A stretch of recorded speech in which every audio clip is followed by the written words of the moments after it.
देखेंगे आप इस सवाल को। आप जब एलसीएम लेंगे तो काफ़ी वक्त लग जाएगा, तो इस तरह के सवाल को आप एलसीएम लेकर ना बनाएं, तो आपके लिए बहुत ही आसानी होगी बनाने में। इसका ऑप्शन भी दिया गया है 1/2, बी का 0, सी का 1/9, डी ऑप्शन में दिया गया है 1/2520। तो इसको आप कैसे बनाएंगे? तो पहले आप इसको जो है तोड़ने के लिए सीख जाइए कि इसको कैसे तोड़ा जाता है। तो जब इसको तोड़ेंगे तो यहाँ पर देखेंगे 9 को तोड़ेंगे तो 3 और 3 में टूटेगा, ठीक है। तो मान लेते हैं ये 3 और 3 में टूटा। अगले वाले पार्ट को जब तोड़ेंगे तो 1/6 है, इसको 2 और 3 में तोड़ सकते हैं। फिर इसी तरह से सबको हम आगे अगर तोड़ते हैं तो आपका इस फॉर्म में टूटता चला जाएगा।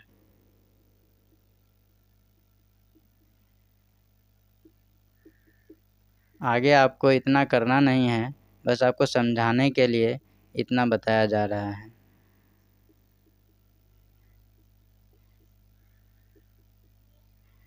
तो आप देखेंगे यहाँ पे इस सभी टर्म में एक टर्म आगे छोड़कर सब में एक ना एक डिजिट कॉमन है एक दूसरे से। यहाँ 3 है तो इसमें भी 3 है, इसमें भी 4 है तो इसमें भी 4 है, इसमें 5 है तो 5 है, 6 है तो 6, मतलब सब एक दूसरे से आगे पीछे के एक डिजिट में कॉमन है। तो इसको आप इस फॉर्म में लिखिए।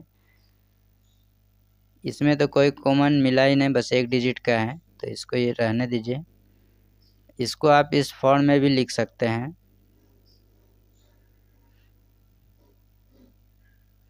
और इसको आप वेरीफाई कर लीजिए क्या इस टर्म में लिखने के बाद 1/6 आता है या नहीं। जब इसको आप हल करेंगे तो 1/6 आ जाएगा, ठीक है। तो आप इसी चीज़ को आप इन सभी के लिए करें।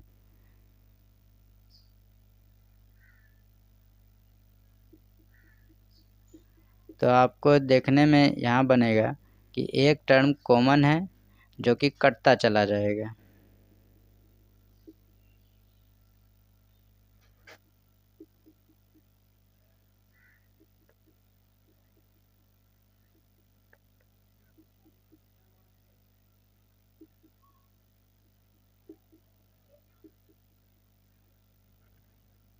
ये देखिए 1/3 और ये 1/3 सेम डिजिट है, चिन्ह अपोजिट है, कैंसिल आउट। उसी तरह से ये भी आउट, ये भी आउट, ये भी आउट, ये भी आउट, सब एक दूसरे देखिए कटता चला जा रहा है।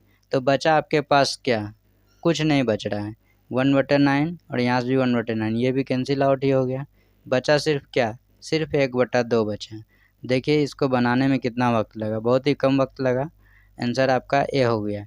इन चीज़ों को आपको करने की ज़रूरत नहीं है, बल्कि आपको बस 1-2 डिजिट का वेरीफाई करना है। यहाँ 6 है, यहाँ 12 है, क्या इस दोनों में कोई कॉमन है? अगर कॉमन है तो बस आप इस फॉर्म में बनाने के लिए सीख जाइए। जब आप इस फॉर्म में बना लेते हैं तो समझिए कि अगला टर्म ऑटोमेटिक वो कैंसिल आउट होने लगेगा। तो जो जो टर्म कैंसिल आउट होता है आप उसे लिख कर कैंसिल आउट कर दें, और जो बचा उसका सॉल्यूशन करके आप आंसर का जवाब दे सकते हैं, ठीक है। अब इसी तरह का एक और सवाल लेते हैं, उससे आपको और भी क्लियर हो जाएगा। आप देखेंगे इस सवाल को दिखने में बहुत ही हार्ड लग रहा है, बट इसका सरलीकरण जो है बहुत ही आसान होगा। तो आप सॉल्यूशन आराम से कर सकते हैं। यहाँ देखिए 30 है, इसको आप कितना कितना में तोड़ सकते हैं? 5 और 6 में तोड़ सकते हैं, 30 आ जाएगा। फिर 42 को आपको तोड़ना रहेगा तो 6 और 7 में टूट जाएगा। और जब 1/30 को तोड़ेंगे तो आपका 6 और 5 में टूटेगा। इसको आप लिखने का तरीका जो मैंने बताया है, आप उस तरीके से इसको पहले लिखें, 1/5 माइनस 1/6। बड़ा डिजिट को बाद में रखें, क्योंकि जब एलसीएम लेंगे तो ये इधर आ जाएगा, ये इधर आ जाएगा, तो 1/30 बचेगा जो कि इक्वल हो गया। तो इसी तरह से सबको हम कर लेते हैं।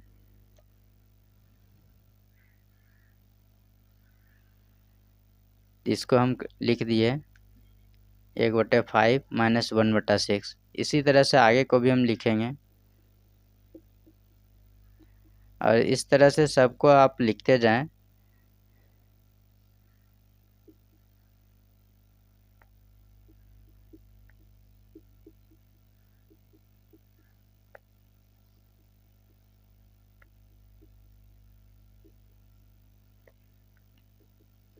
और आप देखेंगे लिखने के बाद जो जो कैंसिल आउट हो रहा है उसके आप कैंसिल कर दें। ये सब सेम डिजिट है, कैंसिल हो जाएगा। अब आपके पास बच गया है 1/5 और यहाँ से बच गया 1/11। जब आप इसको हल करेंगे तो कितना बचेगा, 11 - 5 एलसीएम जो आएगा वो 55 आएगा, अर्थात 6/55 आएगा। यही हमारा सही उत्तर हो जाएगा, ऑप्शन डी। उम्मीद है कि आपको इस तरह का सवाल आ गया होगा बनाने के लिए। अब आप एग्ज़ाम में इस तरह के सवाल को नहीं छोड़ेंगे। अब आएंगे आपके पास अगली वीडियो में एक नए सवाल के साथ। धन्यवाद।